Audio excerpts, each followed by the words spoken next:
Periods pain, mood swings, drama ഇതൊക്കെ അവിടെ നിൽക്കട്ടെ. പക്ഷെ പീരിയഡ്സ് ഹൈജീൻ ഇത് നിങ്ങൾ ഇമ്പോർട്ടൻ്റ് ആയി കണ്ടില്ലെങ്കിൽ ഫ്രീ ആയിട്ട് നിങ്ങൾക്ക് കിട്ടാൻ പോകുന്നത് ഇൻഫെക്ഷൻ ആയിരിക്കും.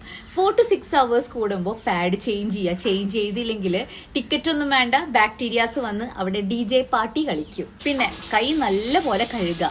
പാഡ് മാറ്റുന്നതിന് മുമ്പും ശേഷവും കൈ നന്നായിട്ട് കഴുകുക. ഇത് നിങ്ങളുടെ ഇൻസ്റ്റഗ്രാം സ്ക്രോൾ ചെയ്യുന്ന ടൈം പോലും വേണ്ട ഈ കൈ കഴുകാൻ. പീരിയഡ്സ് ആയിട്ട് വിയർക്കുമ്പോൾ ഒക്കെ ഒരു ബാഡ് സ്മെല്ല് വരുന്നുണ്ടോ?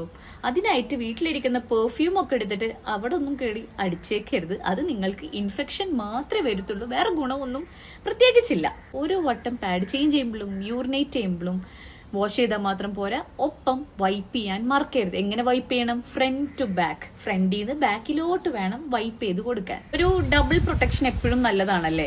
പാൻറ്റീസിൽ 2 പാഡ് അങ്ങ് ഒട്ടിച്ചു വെച്ചാലോ, അപ്പൊ പിന്നെ ലീക്ക് ആവത്തില്ലല്ലോ. അങ്ങനെ ഒന്നും ചെയ്തേക്കല്ലേ, നിങ്ങൾക്ക് ഭയങ്കര അൺകംഫർട്ടബിൾ ആവും. അതേപോലെ റാഷസ് വരും, ഇച്ചിങ് വരും, ഇൻഫെക്ഷൻ വരും, അലർജീസ് വരും, അങ്ങനെ എല്ലാം വരും. ഒരു പാഡ് മതി ഒരു പാൻറ്റീസിൽ. നല്ല ലേസൊക്കെ വെച്ചിട്ടുള്ള ഷഡ്ഡി, നല്ല ഭംഗിയുള്ള തുണി, അതൊന്നും ചെയ്തേക്കരുത്.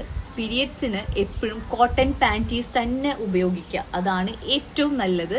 ഓക്കെ. പിന്നെ മാസം നിങ്ങൾക്ക് പ്ലംബറിന് വല്ല പൈസ കൊടുക്കണമെന്ന് വല്ല നേർച്ചുണ്ടോ? ഇല്ലല്ലോ. അപ്പൊ പിന്നെ പാഡ് യൂസ് ചെയ്ത് കഴിഞ്ഞാൽ ഡിസ്പോസ് ചെയ്യണ സ്ഥലം ക്ലോസറ്റ് അല്ല, ഒരിക്കലും ക്ലോസറ്റിൽ ഡിസ്പോസ് ചെയ്യാതിരിക്കുക. പിന്നെ യൂട്രസ് അല്ലെങ്കിലേ ഭയങ്കര ടൈറ്റ് സ്കെഡ്യൂളിലാണ്. ഓക്കെ. അതുകൊണ്ട് നല്ല റെസ്റ്റ് നിങ്ങൾ എടുത്തോളൂ. നല്ല പോലെ വെള്ളമൊക്കെ കുടിച്ച് നല്ല പോലെ റെസ്റ്റ്.